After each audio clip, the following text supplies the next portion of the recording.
If you're working a job, you need to identify all the ways in which you could do your job better. A lot of people work their jobs and they don't try very hard. We've discussed this already about how lazy employees are. If you're an employee right now, you're probably lazy. So, you're working a job, you're not trying your best. Make a list of all the ways you could improve how you do your job. You could work faster, you can make more phone calls, you could care more about X, Y, Z. You could do the entire 9 hours without super long bathroom breaks where you disappear to sit on your phone, whatever. Make a list of all the ways you could improve the way you do your job. Then ask yourself why you don't do it. Why don't you work at 100% of your capacity? And the main reason is probably going to be because you're not incentivized to do so. I don't know about your job. Obviously, this is the Hustlers University. We're going to teach you how to make money outside of your job. But if you're in your job right now and the fastest way you can do to get a pay rise or increase your money is literally to sit there and think, I need X, Y, Z to be incentivized to do this job properly. I think you'll be surprised how often you can go into your managing director or your, especially for smaller companies, your boss's office and say, look, here's the deal. I want to do X, Y, Z, X, Y, Z, X, Y, Z. I think it's going to make us a lot of money. I just want to say, if I'm right and it pulls off, let me prove myself first. Let me make the money first. But if the money starts rolling in, that's when I'm going to be rewarded for it. They'll say, oh, okay. They'll call your bluff because you promised them money. When you go in there and you say that, all you've done is say, look, I want to make you some money. You say that to them, let the money start coming in, and they'll often reward you for it. If you're not doing your job to the best of your ability, then you need to be doing something else. And if you're not doing the job to the best of your ability, you need to be using that time to start something on the side. So my work history, as you can tell, is very varied. For a long period of time, I worked, when I say long, about a year, I worked for a company called N2. N2 sold web advertising. It sold advertising, websites, SEO, Google AdWords, all that kind of thing. So we would call up companies and convince them they need a new website, or they need SEO, or Google AdWords, or hosting, blah, blah, blah. It was like an online advertising agency. This is a few years ago.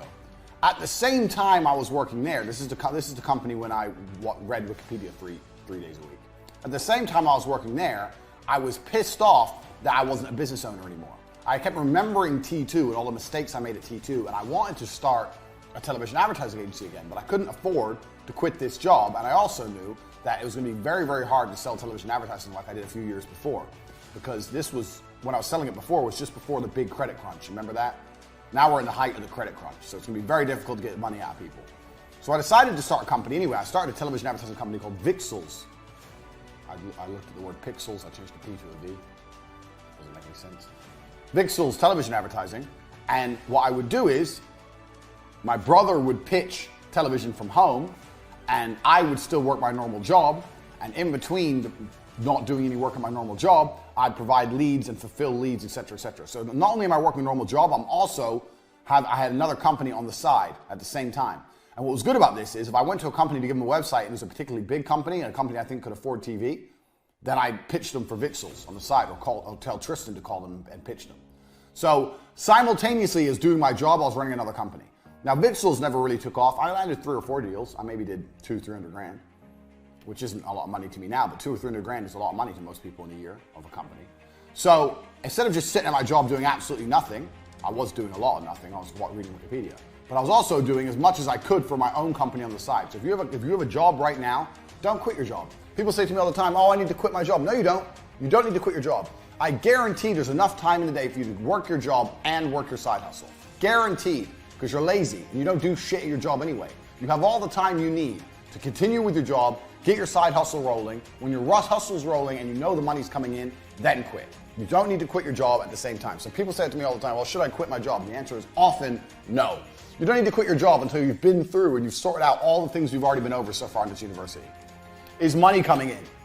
Why would you quit your job? Is money coming in? Yes or no? No. Well then why would you quit your job? I showed you already how easy it is to get money flowing in. Get the site online, bang, bang, bang, get the money in. Even if none of the fulfillment is ready. So if money's not coming in, you don't need to quit your job. No, you need to do everything at the same time. You can get money rolling in first before you consider ducking out of a job, sitting around at home, and being broke. So that's a very important key thing about jobs, because I get asked that all the time. Next point, and this is a very important one. People, I'm gonna make this very, very clear. People do not buy on price. You do not want to compete on price. For whatever company you're gonna run, you do not want to compete on price. T2 competed on price, and okay, it lasted a while because of speed, but even nowadays, that would be much harder to do, and I'll tell you why.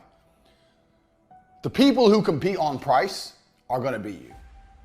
So if you go to Amazon.com and look at the phone cases for 89 cents for the case and delivery, and it's coming all the way from fucking China. How do they make money on that deal? I don't have a clue, but they managed to pull it off. There's too much Southeast Asian and Asian production now. Everyone's producing everything so cheap. There's no way you're going to win on price. You need to sell on brand. Here in the West, living where we live, that's our advantage. We have the whole idea of branding and quality and reputation. These are the things you need to sell on. You do not want to sell on price.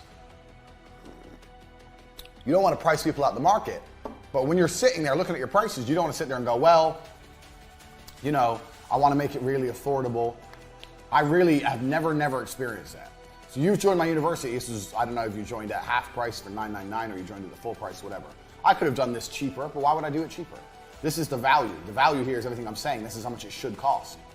So you can't just be looking to sell things as cheap as possible. I see a lot of guys, especially the Twitter gurus, loads of them are selling ebooks for like $17 or $13. How are the fuck are you gonna get rich off $17 ebooks? You're not. So if that's the only price people will buy from you at, then that shows your brand has no strength, no reputation. Because if you had genuine strength and reputation, you could sell at a real price. So where your price point lies says a lot about who you are as a person. Do you want to be fucking Lambo? I'll write Lambo down, so I like that word. Or do you want to be bullshit?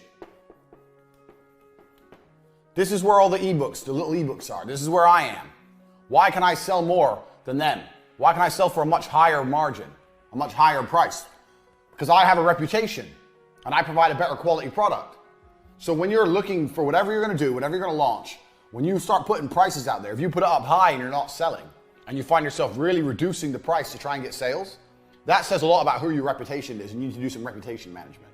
You need to build your reputation, build your credibility, build on the point that you're an expert in your field. And as you do that, your price will increase.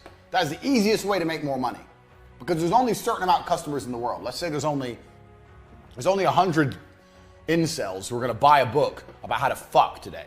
There's only 100 of them. That's the only people on Twitter who are going to buy a book about how to fuck today. So the easiest way to make more money is to charge just 100 people more money instead of trying to find more people, especially with Twitter, because if you're selling on Twitter, Twitter following doesn't grow that fast. Your Twitter followers may not be that big, and if it, even it is, let's say minus 30,000, they don't grow very quickly. You get shadow banned, takes a long time.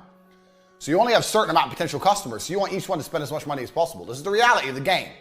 So if you're selling shit cheap, like a lot of these Twitter guys do, that's because they're cheap and they're lame. They're lame. Never sell on price. Also, you'll have more problems and more काम ज्यादा करो, क्योंकि लोगों को सुनाई कम और दिखाई ज्यादा देता है। सबसे अच्छी बात की अभी आपके पास समझने का मौका है। अभी टाइम है उन अपॉर्चुनिटीज को क्रिएट करने का। आपका कंपटीशन कहीं और नहीं है। अपने आसपास के लोगों को देखो और उनसे आगे निकल जाओ। जब उनसे आगे निकल जाओ तो अपनी फील्ड में देखो कि आगे कौन है, फिर उनसे आगे निकल जाओ। हर रोज खुद को बेहतर बनाओ। अगले एक महीने में अपने आप को इतना बेहतर बना लो जितना कि आपने पिछले एक साल में अपने आप को नहीं बनाया होगा। और सबसे बड़ा जो कंपटीशन है वो है आपका खुद से। और ये बात आपने पहले भी सुनी होगी, ये कोई नई बात नहीं कह रहा हूं मैं, लेकिन लोग इसको सीरियसली लेते ही नहीं। मैंने देखा है कई लोग खुद से रोज हार रहे हैं। बेहतर बनना तो दूर की बात, जैसे वो है वैसे तक नहीं रह पा रहे, पहले से भी ज्यादा गिर रहे हैं लोग। अरे दूसरों से क्या आगे निकलना जब इंसान खुद से आगे नहीं निकल पा रहे। जिस दिन से आप हर दिन अपने आप से आगे निकलना शुरू कर दोगे, आप पाओगे कि आपके आसपास आप सबसे आगे होंगे, क्योंकि बहुत ही कम लोग होते हैं जो कि वो है वैसे तक नहीं रह पा रहे, पहले से भी ज्यादा गिर रहे हैं लोग। अरे दूसरों से क्या आगे निकलना जब इंसान खुद से आगे नहीं निकल पा रहे। जिस दिन से आप हर दिन अपने आप से आगे निकलना शुरू कर दोगे, आप पाओगे कि आपके आसपास आप सबसे आगे होंगे, क्योंकि बहुत ही कम लोग होते हैं जो कि खुद का बेटर वर्जन बन पाते हैं। आपको सिर्फ खुद से आगे निकलना है। खुद से आगे निकलो। एक दिन स्क्रीनशॉट लेकर हम इंस्टाग्राम